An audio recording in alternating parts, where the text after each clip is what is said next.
Secret life of किन्नर। क्या आप सभी जानते हैं कि सभी किन्नरों की शादी होती है, लेकिन सबसे बड़ा सवाल शादी की पहली रात क्या होता है। जरा इस बात को सोच के देखिए कि आखिर किन्नरों की सुहागरात कैसे मनती होगी। और क्या आप जानते हैं कि किन्नरों के डेड बॉडी को जूते चप्पल से क्यों पीटा जाता है। जन्म से लेकर मरने तक के किन्नर की लाइफ रहस्यों से भरी होती है। इनसे जुड़े कई सारे फैक्ट्स हैं, हालांकि इनके बारे में जल्दी कोई बात नहीं करना चाहता, लेकिन इस वीडियो में हम आपको किन्नरों से जुड़े ऐसे ऐसे फैक्ट्स बताने जा रहे हैं जिसे जानकर आपके रोंगटे खड़े हो जाएंगे। तो बने रहिए वीडियो के एंड तक। लेकिन चैनल पे नए हैं तो सब्सक्राइब का बटन दबा दीजिए और बेल आइकन को भी दबाकर ऑल का ऑप्शन सेलेक्ट कर लीजिए। घर में किसी भी शुभ काम को करने के दौरान किन्नर जरूर आते हैं। किसी भी त्योहार ही नहीं बल्कि यदि किसी के यहाँ शादी होती है या कोई शुभ काम हो या बच्चा पैदा होता है, तब भी ये किन्नर वहाँ आ जाते हैं और अपने हिसाब से जश्न मनाते हैं और दक्षिणा की मांग करते हैं। बहुत से लोग उनकी मांग को पूरा कर देते हैं, वहीं कई लोग उन्हें भगा देते हैं। किन्नरों को हमारे समाज में थर्ड जेंडर का दर्जा दिया गया है। आपको जानकर काफी हैरानी होगी कि किन्नर किसी और से नहीं बल्कि अपने ही देवता से एक रात के लिए शादी करते हैं। इनके देवता का नाम है इरावन, जो कि अर्जुन और नाग कन्या उलूपी की संतान है। माना जाता है कि महाभारत युद्ध से पहले पांडवों ने मां काली की पूजा की, जिसमें एक राजकुमार की बलि होनी थी।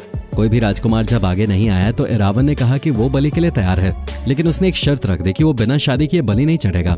पांडवों के पास समस्या ये आ गई कि एक दिन के लिए कौन सी राजकुमारी इरावन से विवाह करेगी और अगले दिन विधवा हो जाएगी। इस समस्या का समाधान श्री कृष्ण ने निकाला।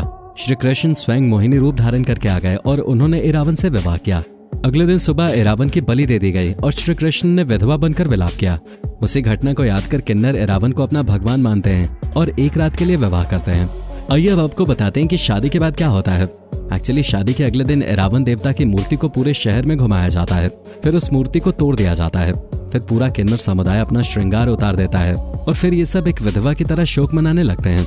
आइए अब इस सवाल की तरफ बढ़ते हैं कि आखिर किन्नरों के मरने के बाद क्या होता है।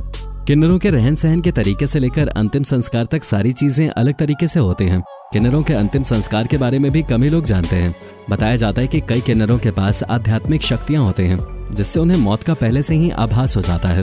कहते हैं जब भी किसी किन्नर की मौत होने वाली है तो ये कहीं भी आना जाना और यहाँ तक कि खाना भी बंद कर देते हैं और इस दौरान वो सिर्फ पानी पीते हैं और ईश्वर से अपने और दूसरे किन्नरों के लिए दुआ करते हैं कि वो अगले जन्म किन्नर न बने। कहा यह भी जाता है कि कई लोग मरते हुए किन्नर की दुआ लेने आते हैं। मान्यता है कि मरणासन किन्नर की दुआ काफी असरदार होते हैं। किन्नरों में शव को जलाने की बजाय दफनाया जाता है। किन्नर समाज में किसी की मौत होती है तो सबसे पहले उसकी आत्मा को आजाद करने की प्रक्रिया की जाती है। इसके लिए दिवंगत के शव को सफेद कपड़े में लपेट दिया जाता है।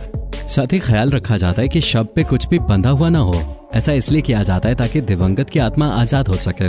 मरने के बाद किन्नर के शरीर का रात के समय अंतिम संस्कार इसलिए किया जाता है क्योंकि कोशिश की जाती है कि समुदाय से बाहर का कोई इंसान न देख सके। इसके लिए किन्नर सारे जतन करते हैं। यही वजह है कि देर रात में ही अंतिम संस्कार किया जाता है।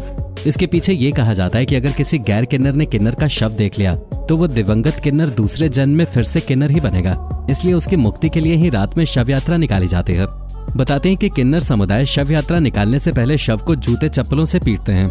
इसके अलावा किन्नरों की शव यात्रा कभी भी दिन के समय नहीं निकाली जाती, यह हमेशा रात को ही निकाली जाती है। सभी किन्नर शव के पास खड़े होकर उसकी मुक्ति के लिए अपने आराध्यक देव को धन्यवाद देते हैं। साथ ही प्रार्थना करते हैं कि दोबारा उसे किन्नर रूप में जन्म न दें। इसके अलावा दान पुण्य किया जाता है ताकि पुण्य प्रताप से भी दिवंगत किन्नर को दोबारा इस योनि में जन्म न मिले। किन्नर समाज में किसी की मौत होने पर जश्न मनाने का रिवाज है। कहा जाता है कि ये किन्नर रूपी नर्क जीवन से मुक्ति मिलने के लिए किया जाता है।